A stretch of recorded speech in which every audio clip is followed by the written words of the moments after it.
نبي وحول مثل الذي يذكر ربه والذي لا يذكر ربه قفك إلهي سحصيا يقفك آن إلهي حسين تساله ذو وحو كلياي مثل الحي والميت قف دنتي يقفنا ولا كلا هذا يقول لبدا قف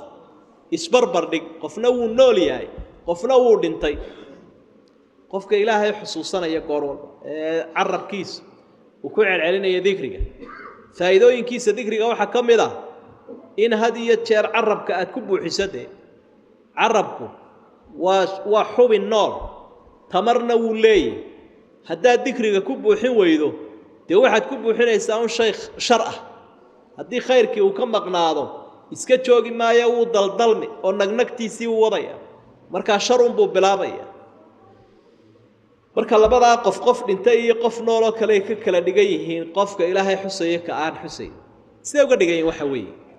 de noloshu ma aha uu naftan jirka ku jirto laakiin naftii baa nolol u baahan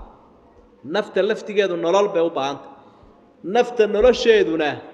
waa dhikriga ilaahay subhanahu wa ta'ala ruuxda inagu jirta waxa raashino oo shidaalo oo dawo wax shayga la yiraahdo dhikriga kaasa quut waa quut ruuxda quudkeedii way marka hadii quudkii laga cuno qabateeyo ruuxdii way iska dhimanaysa marka qofkii isagoo iska nool oo iska cado iska cuuran oo iska muruqiya waaweyn ayuu iska baqtiyay saa quraankuba uu ku tilmaamay nabiguna sawiraya calayhi salaatu wasalaam dhikriga fadligiisu nabigu ka waramaya marka wuxuu tilmaamayaa waxyaabo fara badan oo khayr ah aynu sameeyno inuu kaba si fadli badan yahayba dhikrigu nabigu wuxuu yiri ala unabbiukum bi khayri a'malikum wardadiyahum ma idin sheega amalkiina waxa u khayr badan wa azkaaha 'inda malikikum ilaahina agtiisana u baraka badan oo nadiif badan wa arfa'iha fi darajatikum darajooyinkiina kor idin ku qaadi kara وعمل هذا سميسين درجوين كين كرو قاضي كرا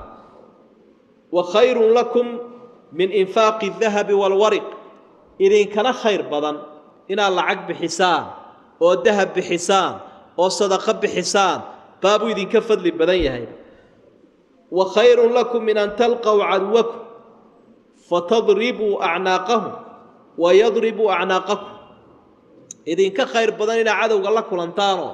qoorta aa ka jartaan iyaguna qoorta ay idinka gooyaan oo jihaad la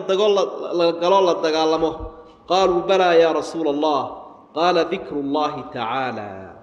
nabigu markaa wuxuu calayhi salaatu wasalaam ka aan idin sheegaya waa xuska ilaahay la xusayo subhanahu wa ta'ala waxa soo amala ayaabu ka si khayr badan oo ka fadli badan yahay buu leeyahay rasuul sallallahu alayhi wasallam saadaradeed baa markii xajka lagu jiro soomka lagu jiro jihaadka lagu jiro mar walba dhikrigu mid laga tagayo baa wa nusuusta tilmaamaya fadliga dhikriga faa'iidooyinkiisa buu noo sheegaya nabigu calayhi salaatu wasalaam iyo fadligiisa waxa kamid ah hadaad ilaahay xustaysna uu ku xusaya marka xuskeena waxaynu ku gaaraynaa inuu ilaahayna xuso xuska ilaahay baana ka qaalisan keena إنه إلهي كحسابا كوين إن هذا يسقى حسن ولا ذكر الله أكبر